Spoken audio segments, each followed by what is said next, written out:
Muy bien, continuando con la exposición, yo les voy a hablar acerca de la evaluación de habilidades motoras finas y gruesas. Mi nombre es Roselena Changano. Bien, como sabemos, existen varios instrumentos de evaluación y pruebas también utilizadas para evaluar las habilidades motoras finas y gruesas también, en los niños en este caso, dentro de los cuales los más conocidos son el test de desarrollo psicomotor de Brunet-Lezine. Esta va a ser una prueba que va a evaluar más que todo el desarrollo psicomotor en niños de 0 a 30 meses. Va a incluir la evaluación de habilidades motoras gruesas y finas, como acabo de mencionar, así como otras áreas del desarrollo, ¿no? Este test de desarrollo psicomotor es una prueba utilizada para evaluar, como dije, el desarrollo psicomotor en niños desde el nacimiento, ¿no? Hasta los 30 meses. Y pues este instrumento fue desarrollado por los doctores Brunet y Lezine y se utiliza en varios países, incluidos el de Perú. Bien, el test en sí evalúa 5 áreas principales. Primero está la coordinación oculomanual, el cual evalúa la habilidad para manipular los objetos y coordinar los movimientos de las manos y los ojos. Luego encontramos también que evalúa el lenguaje, es decir, evalúa el desarrollo del lenguaje expresivo y comprensivo. La motricidad gruesa también evalúa la habilidad para controlar los movimientos del cuerpo y para mantener también un equilibrio. Asimismo, también evalúa la adaptación social, evalúa la interacción social y adaptación del niño a su entorno, ¿no?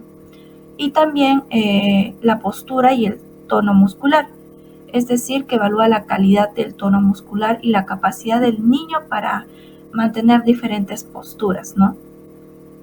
Luego está la evaluación del desarrollo psicomotor de Denver-2.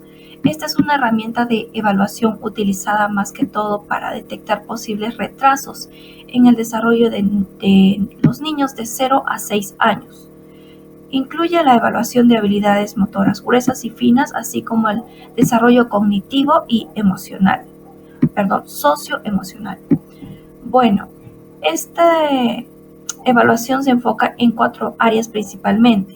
En la motricidad gruesa, el cual pues evalúa habilidades relacionadas con el entorno de movimientos grandes y coordinados, como por ejemplo gatear, caminar, correr, saltar y también equilibrarse. Luego encontramos a la motricidad fina adaptativa. En este punto se va a evaluar las habilidades relacionadas con el control de movimientos pequeños y precisos más que todo, ¿no? Como por ejemplo agarrar objetos pequeñitos, como también la manipulación de los juguetes, también el dibujo y la escritura. Luego encontramos el lenguaje. Aquí se evalúan las habilidades de lenguaje en sí expresivo y comprensivo. También como la manera de comunicarse, de seguir instrucciones y también de comprender el lenguaje hablado.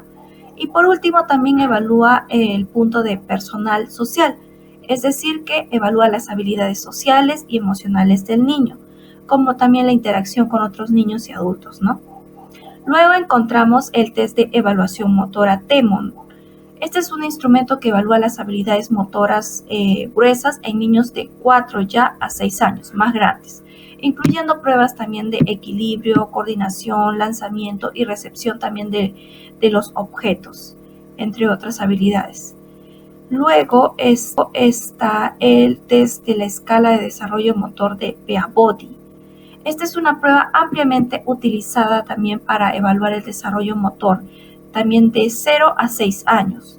Incluye la evaluación de habilidades gruesas y finas, así como también la motricidad ya en forma global y la motricidad más que todo fina.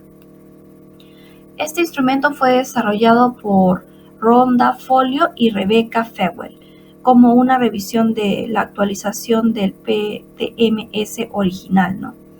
Bien, este instrumento se compone de 6 subtests principales que evalúan diferentes habilidades motoras. Como ya estaba mencionando, también evalúa la motricidad gruesa, evalúa las habilidades también como de gatear, caminar, saltar, trepar, entre eso. Luego la motricidad fina, ¿no? Como la coordinación de mano y ojo. y la manipulación de objetos pequeños, como también de los anteriores test. Luego evalúa el control de motricidad gruesa y plano inclinado. Evalúa el equilibrio y la coordinación durante actividades en un plano inclinado, ¿no? Luego evalúa también el control de motricidad gruesa y saltar a la pata coja. Es decir, que evalúa la capacidad de saltar y mantener el equilibrio en una pierna. Luego evalúa el control de motricidad gruesa y saltar hacia adelante. Es decir, que evalúa la capacidad de saltar hacia adelante con ambos pies juntos. Y por último también evalúa el control de motricidad gruesa, el equilibrio en un solo pie. Es decir, que evalúa más que todo la capacidad de que el niño se mantenga el equilibrio con un solo pie. Luego está por último la prueba de evaluación de habilidades motrices, ¿no? Que evalúa también las habilidades motoras, pero ya de niños más grandes, de 3 a 16 años, hasta la adolescencia. Bien, este instrumento también se compone de 3 subtests principales que evalúan diferentes habilidades motoras: la motricidad gruesa, las destrezas manuales, la precisión manual, ¿no? En la motricidad gruesa evalúa las habilidades como correr, saltar y eso. Luego, las destrezas manuales también evalúa la precisión de sus movimientos, ¿no? Y la manipulación de los objetos. Luego, en la precisión manual evalúa más que todo la coordinación y la precisión también de los movimientos en las tareas que le requieren más que todo un control fino, ¿no? Y también, por ejemplo, como vemos en imagen, el hecho de enhebrar una cuerda o dibujar en una línea. Muy bien, doy pase a mi siguiente compañera. Ahora vamos a continuar con la evaluación de habilidades motoras orofaciales y del habla. Para poder hablar sobre eso, primero tenemos que definir qué es. Según Asha, en el 2018, podemos definir las habilidades motoras orofaciales y del habla como aquellas capacidades que el paciente va a tener para poder realizar movimientos y coordinación de todos los músculos y las estructuras que implican el habla, como puede ser la boca, la lengua, los labios, las cuerdas vocales, la mandíbula, entre otros. Ahora vamos a pasar a hablar sobre los instrumentos. En cuanto a los instrumentos, nos encontramos con 5. Hay 5 maneras de evaluar lo que son las habilidades motoras orofaciales. Nos vamos a encontrar primero con las pruebas de articulación. Estas se van a utilizar para evaluar la precisión y la claridad de los sonidos producidos durante el habla. En cuanto a las evaluaciones de resonancia, esto hace referencia a la calidad y el equilibrio que va a tener el paciente en su resonancia vocal e incluso nasal también durante el habla. Luego vamos a pasar a las pruebas de fluidez del habla, es decir, qué tan fluido es al expresarse, y también vamos a detectar si hubiera alguna presencia de tartamudeo o de disfluencia en el habla. En cuarto lugar tenemos las evaluaciones de la voz, que es evaluar la calidad vocal, la resonancia también, y el control mientras se realiza el habla. Finalmente tenemos las pruebas de habilidades orofaciales. Aquí sí vamos a evaluar directamente lo que es la fuerza, la coordinación, la movilidad de los músculos, todo lo que es relacionado al habla e incluso también se puede ver a través de la alimentación. Finalmente vamos a analizar todos los procedimientos de evaluación que hay para poder evaluar las habilidades motoras orofaciales. Primero vamos a realizar una anamnesis y una recopilación de todos los datos e información en torno a lo que posee el paciente, tanto como antecedentes del desarrollo del habla, del lenguaje y información médica, ¿no? Vamos a pasar luego a la observación clínica. Aquí vamos a tratar ya de evaluar el rendimiento del paciente a través de ejercicios orofaciales que vamos a proponerle. En tercer lugar, lo que vamos a realizar es ya aplicar los instrumentos y las pruebas anteriormente mencionadas. Vamos a administrarlas para poder evaluar los diferentes aspectos de las habilidades motoras, orofaciales y del habla. Y finalmente vamos a realizar un registro y un análisis de los resultados. En este caso el evaluador los va a tener que recopilar todos para poder obtener una comprensión completa de todas las habilidades o la calidad de habilidad que tiene el paciente en relación al habla y además poder detectar dificultades o trastornos que pueda estar presentando. Bueno, continuando con la exposición, mi nombre es Manuel Alejandro Chura Mamani y en esta oportunidad procederé a explicar el tema de la evaluación de habilidades visoespaciales y constructivas. Cuando hablamos de apraxia constructiva, en este caso, para entender mejor el concepto, entendamos que praxia, como tal, es la capacidad para realizar movimientos, gestos, funciones de manera motriz. Y cuando hablamos de apraxia y antecede la letra A hace referencia a alteración. Entonces, apraxia vendría a ser la alteración de esta capacidad funcional motricidad, ¿no? Por eso en la imagen podemos observar que apraxia constructiva es la incapacidad para planificar los gestos que permiten obtener un producto a partir de elementos de distinta naturaleza. El paciente apráxico presenta una desintegración de los gestos normales que tienen relación en dibujar algún objeto, obviamente de manera voluntaria, o también guiándose de algún tipo de modelo o referencia. De esta manera, la apraxia se evalúa valorando la capacidad de relacionar componentes para lograr un objetivo o una unidad en particular. Para ello se le solicita al paciente, por ejemplo, que realice alguna copia de algún dibujo. Se le muestra un dibujo y se le indica que realice el mismo dibujo. O también se le podría decir que realice la construcción de bloques o que dibuje figuras geométricas en una hoja, ¿no?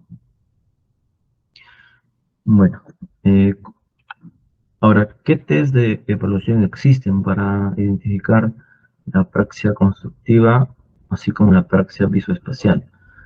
En este caso tenemos el test del reloj, desarrollado en 1956, el cual valora las capacidades cognitivas como las capacidades visoespaciales, la atención, el conocimiento numérico, las funciones ejecutivas.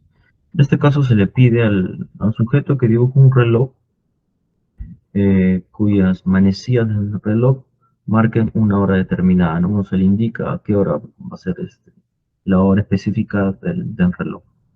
La figura compleja del rey, también este test consiste en copiar un dibujo geométrico complejo a manuscrito para más tarde reproducir el dibujo, pero esta vez ya de memoria.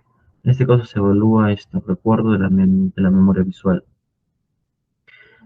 En esta figura, por ejemplo, en el caso de los niños, esta prueba es muy utilizada para valorar el nivel del desarrollo perceptivo y motor también y de atención.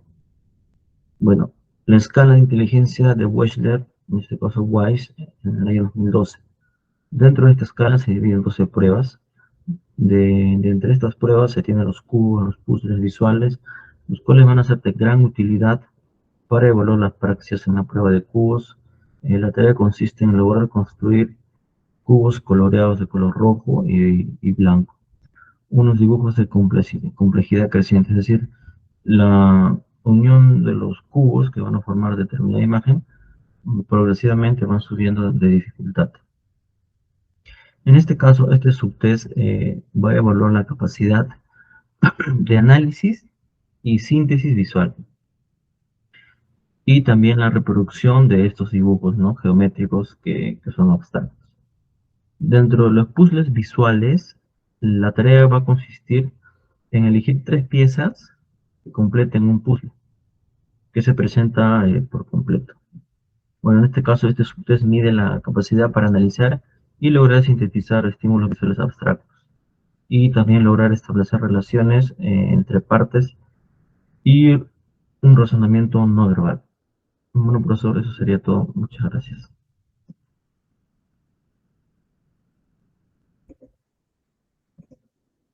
Mi nombre es Nayeli Quispe Rodríguez y continuaremos con los enfoques y estrategias. Tenemos al entrenamiento directo. Este es aquel en el que el paciente va a ejecutar diferentes actividades de su vida diaria con el objetivo de poder minimizar los errores con la ayuda de algún terapeuta.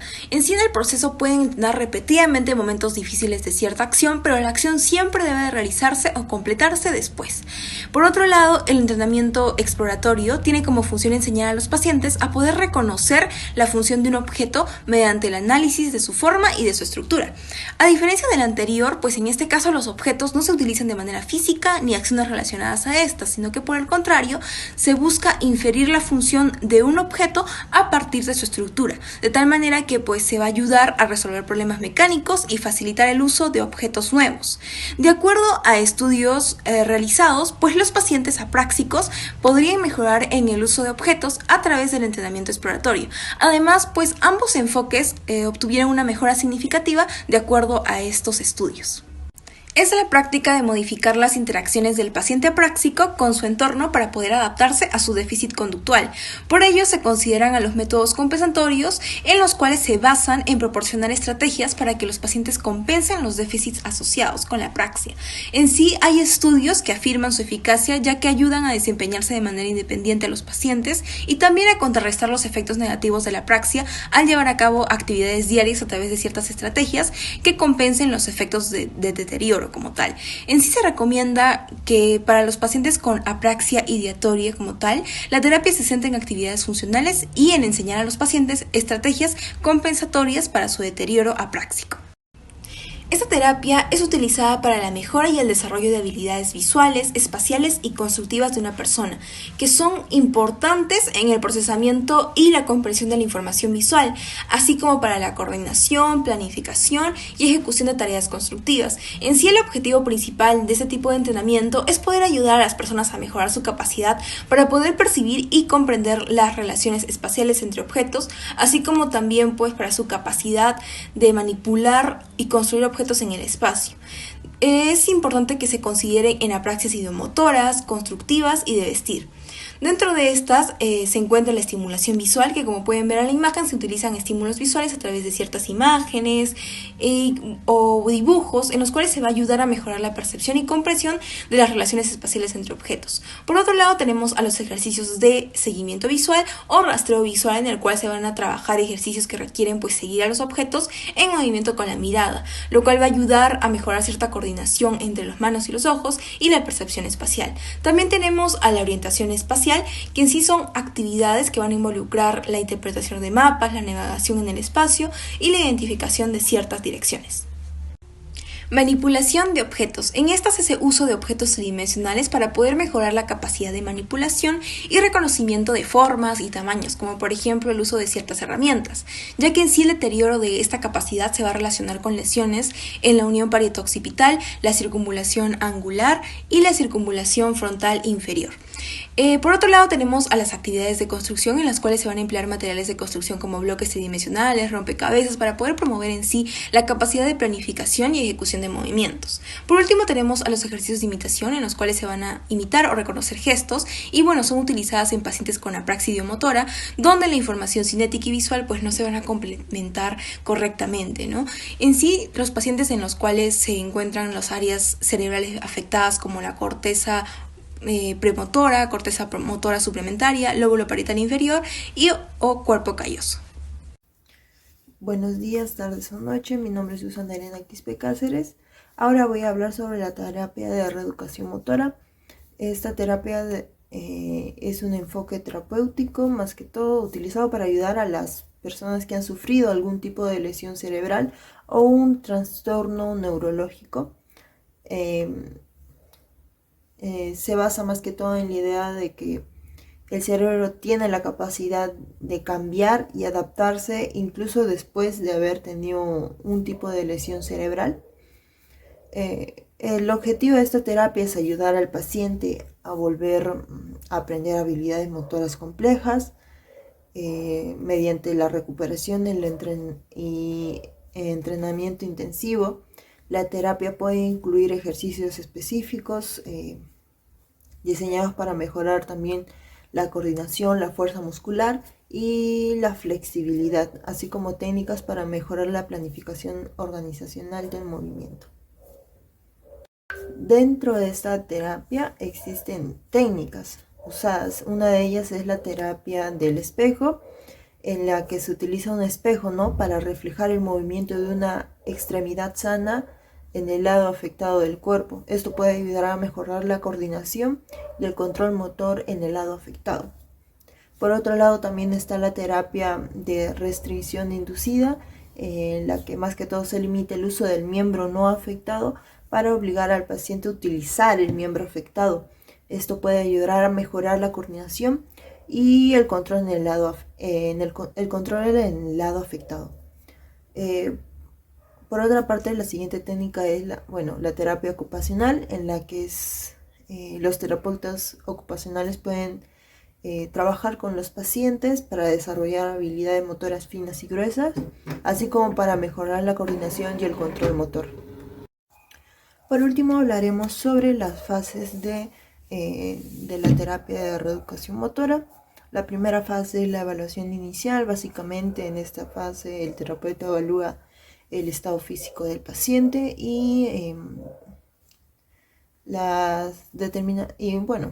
determina la necesidad, ¿no?, específica del paciente y para la rehabilitación en sí.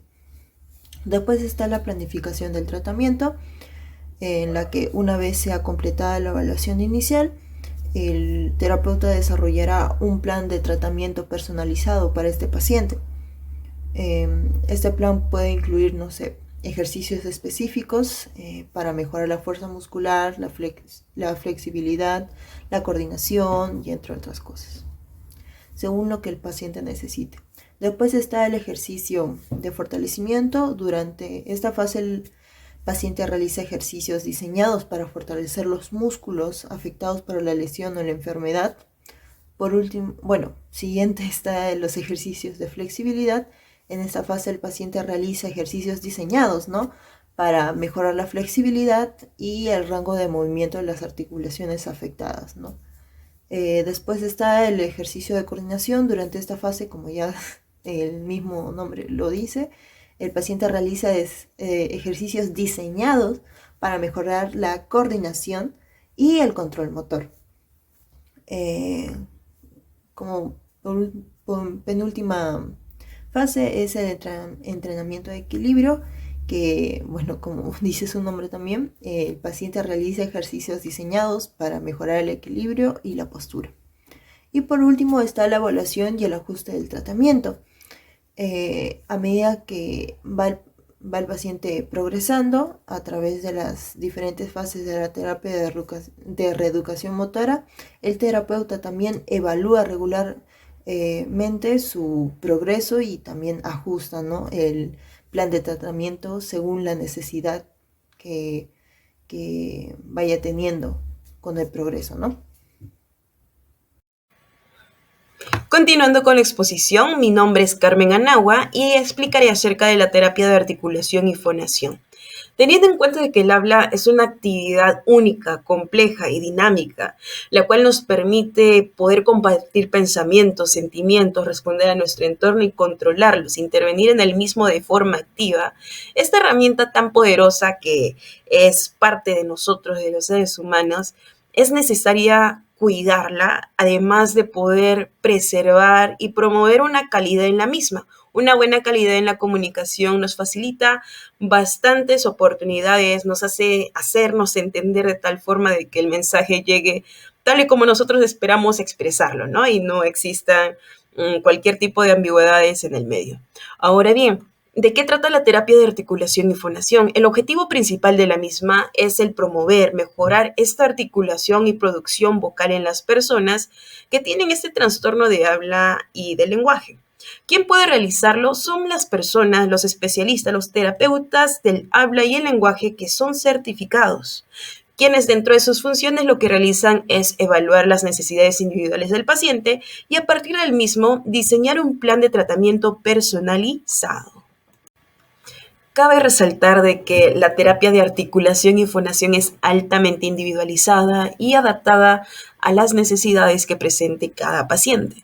Y es así que tanto la duración y la frecuencia puede variar de paciente en paciente dependiendo de dos factores muy importantes. El primero es la gravedad del trastorno que pueda presentar y la segunda es la respuesta del individuo al tratamiento. Es así que a continuación se presenta de forma general algunos ejercicios, entrenamientos que se realizan dentro de la terapia, pero pues cabe resaltar de que los mismos se van adaptando a las necesidades de cada paciente. Es así que tenemos el ejercicio de calentamiento vocal, el cual, tal como indica su nombre, se trata de unos ejercicios para poder calentar los músculos vocales y mejorar la coordinación de articulación y fonación, lo cual se puede realizar a través de vocalizaciones, ejercicios de respiración y estiramientos faciales. Algo también muy interesante es la articulación de sonidos específicos, que es otra técnica que el terapeuta pues trabaja con el paciente a través de la articulación de sonidos, tal como indica su nombre, específicos con los cuales se ha identificado de que el paciente tiene problemas en pronunciar. Es así que a través de la repetición y el modelado, el paciente, con el pasar del tiempo y las prácticas, va produciendo sonidos de manera mucho más precisa. También se encuentra dentro de estas técnicas y estrategias la terapia de retroalimentación auditiva, en la cual se hace uso de estos dispositivos de retroalimentación, en la cual, por ejemplo, a través de grabaciones, el paciente puede escuchar, analizar sus propios patrones de articulación y fonación. También están los ejercicios de lectura y habla, en la cual se trata de trabajar la articulación y fonación en una manera más correcta, ¿no? En la cual implica el poder leer en voz alta y practicar la pronunciación correcta de las palabras, frases, es decir, la entonación y pues la forma como uno lo está hablando. Ahora, también está la terapia del modelado, en la cual el terapeuta, ¿no?, el especialista, modela correctamente los sonidos y las palabras para que el paciente lo imite. También tenemos el entrenamiento de resonancia, en la cual la terapia consta de mejorar la resonancia vocal a través del uso adecuado de los resonadores vocales, lo cual implica trabajar en la producción de sonidos claros y resonantes mediante algunos ajustes en la posición de la lengua y los labios. Es decir, con todo esto que a grandes rasgos trata de mostrar algunas técnicas que se aplican dentro de esta terapia, es de que se resalta la intervención terapéutica, la cual está diseñada para mejorar la articulación y producción vocal en personas que tienen trastornos del habla y del lenguaje, siendo de importancia el poder enfatizar de que la terapia en sí debe ser llevada a cabo por un terapeuta especializado, certificado en el habla y el lenguaje. Pues ya que esta persona, quien va a ser la encargada de analizar, evaluar las necesidades individuales del paciente y a través del mismo diseñar un plan especializado, específico, orientado a este individuo en especial, pues al tener todos estos conocimientos lo va a realizar de una manera mucho más precisa, adecuada, y pues en efecto se va a poder lograr de esta forma el promover una comunicación muchísimo más clara y efectiva, ¿no? Buenos días, tardes o noches. Mi nombre es Gabriela Rodríguez y en esta ocasión vamos a continuar con lo que son las individualizaciones del tratamiento. Cuando hablamos de individualización del tratamiento, nos estamos refiriendo a la selección, la adaptación y a la personalización de cada técnica o estrategia terapéutica, dependiendo las necesidades del paciente. Por ejemplo, van a haber algunos pacientes que tengan más de una apraxia, como también algunos otros pacientes o personas que tengan una apraxia en combinación con otro cuadro clínico que no tiene que ser necesariamente de índole específica. Además, para esta individualización del tratamiento hemos tomado en cuenta dos estrategias, aparte de las que ya se mencionan anteriormente en el tratamiento, que son las series gráficas alternantes y las series motoras alternantes. Cuando nos referimos a series gráficas alternantes, nos referimos a que el paciente debe ser capaz motoramente de replicar o reproducir una imagen ya establecida, que bueno, en este caso va a ser una figura como de líneas o de una serie ya continua, por así decirlo. Se espera que el paciente reproduzca esta misma imagen siguiéndola desde el patrón que ya está hecho, con un lápiz sobre un papel sin levantar el lápiz de la mano, para que así se estimule lo que es la apraxia afectada que tenga el paciente. al mismo tiempo tenemos lo que son las series motoras alternantes, o alternantes, en las cuales el paciente tiene que, en vez de reproducir una imagen, reproducir movimientos que le va a estar indicando el terapeuta o el acompañante, o ya cuando esté más avanzado el tratamiento, lo puede ir haciendo él solo o ella sola, que son reproducir series motoras con movimientos ya establecidos. Por ejemplo, los que están en la imagen de mover la lengua para arriba, para abajo y para el medio y adentro, esa sería una serie. Se espera de que el paciente en estas series motoras alternantes pueda repetir esa serie fluidamente al menos 7 veces. Bueno, ahora seguimos con los cuadros clínicos asociados. En esta sección vamos a presentar 6 cuadros clínicos asociados a algunas apraxias, ya que comúnmente o frecuentemente se presentan. Bueno, el primer cuadro clínico asociado es el síndrome de Rett, el cual es básicamente una alteración neurológica del desarrollo infantil. En este síndrome, el niño o infante va a tener un desarrollo inicial normal, pero en cierta parte se va a estancar y pues van a tener conductas de retroceso. Van a perder lo que es la voluntariedad para realizar ciertos movimientos y también algunos movimientos estereotipados de las manos o conductas un poco raras. Además, este síndrome de Rett tiene diferentes fases. Y en la tercera fase, que pasa de los 2 años a los 10 años, se presentan bastantes síntomas, en los cuales los síntomas más comunes son las apraxias, lo que son los problemas motores en general y también las convulsiones. Aquí ya tendríamos una asociación con este síndrome. El siguiente cuadro clínico asociado son los ACVs. En estos básicamente son lo que se les llama accidentes cerebrovasculares, y pues esto pasa porque una arteria que pues lleva sangre hasta el cerebro se obstruye, causando la muerte o el deterioro de los tejidos que están a su alrededor en el cerebro. Y bueno, estos ACV son la etiología más frecuente para las apraxias, puesto que usualmente estos causan 2 tipos de apraxia muy comunes: las apraxias idiomotoras y las apraxias conceptuales. En las apraxias idiomotoras, el paciente va a tener mucha dificultad para imaginar cómo usar un utensilio de forma adecuada. Por ejemplo, si le piden que use un martillo, él no se va a poder imaginar que eso es para, no sé, clavar un clavo. Y en cuanto a las apraxias conceptuales, el paciente como sufre para utilizar los utensilios o llevar su vida de forma cotidiana, puesto que en ocasiones puede peinarse con un tenedor o, no sé, lavarse los dientes con un cepillo. También sufre alteraciones para cómo sigue las secuencias de su vida cotidiana. Por ejemplo, para cepillarse los dientes, al principio puede cepillárselos y después puede recién echarle la pasta dental. Entonces sufre una alteración diaria en las secuencias que hace en la cotidianidad de su vida. Y bueno, también tenemos lo que son las demencias corticales, que bueno, básicamente son las demencias en el córtex cerebral. En estas aquí se tienen que cumplir algunos criterios según el DSM-4, y según este DSM dice que hay deterioro amnésico y también alteraciones cognitivas, dentro de las cuales las más comunes son las apraxias. Y dentro de las diferentes variaciones de apraxias que se causan por un deterioro en el córtex motor, las más comunes son las apraxias idiomotoras en este caso. Bueno, tenemos también los TCE, que es básicamente la abreviación para los traumatismos encefalocranianos, los cuales son definidos como la afectación o las lesiones dentro del contenido craneal, es decir, todo lo que contiene el cráneo, o sea, el cerebro.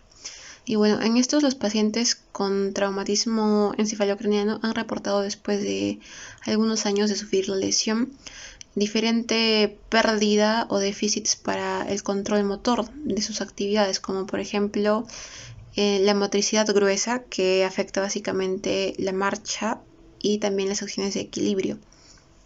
Y bueno, en esto se recalca mucho que en cuanto más menor sea el paciente, más difícil va a ser su recuperación. Es por eso que es muy importante una intervención pues inmediata para tratar lo que son las apraxias y todo lo que está comprometido en un traumatismo encefalocraneano. Después tenemos el Parkinson, el cual está señalado como variaciones o causas para lo que es el deterioro cognitivo leve desde sus tempranas etapas. Sabemos que el Parkinson tiene diferentes etapas, que bueno, son 5, y dentro de sus primeras etapas ya se puede ver un deterioro cognitivo leve.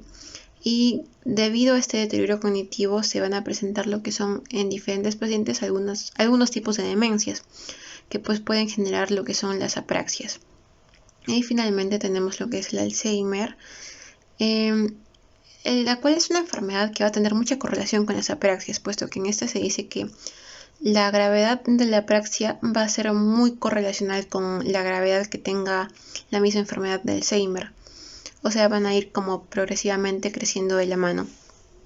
Y usualmente en el Alzheimer pues van a presentarse variados tipos de apraxias, pero las más comunes son la apraxia ideacional y la apraxia conceptual. En la apraxia ideacional se va a presentar un daño en lo que es el hemisferio izquierdo y también en el cuerpo calloso de la persona, o sea, en el cuerpo calloso del cerebro. Y en la apraxia conceptual se va a dar un daño en lo que son el sistema semántico de las acciones que tiene la persona. Y bueno, se presentan, como ya se han señalado, diferentes síntomas en los cuales la persona no puede vincular un determinado objeto con la utilización adecuada que le debe dar a ese objeto. Por último, cabe señalar que en la mayoría de casos todas las apraxias van a estar vinculadas a cuadros clínicos que sean enfermedades degenerativas o con deterioro cognitivo. Bueno, eso sería todo por la exposición. Muchas gracias.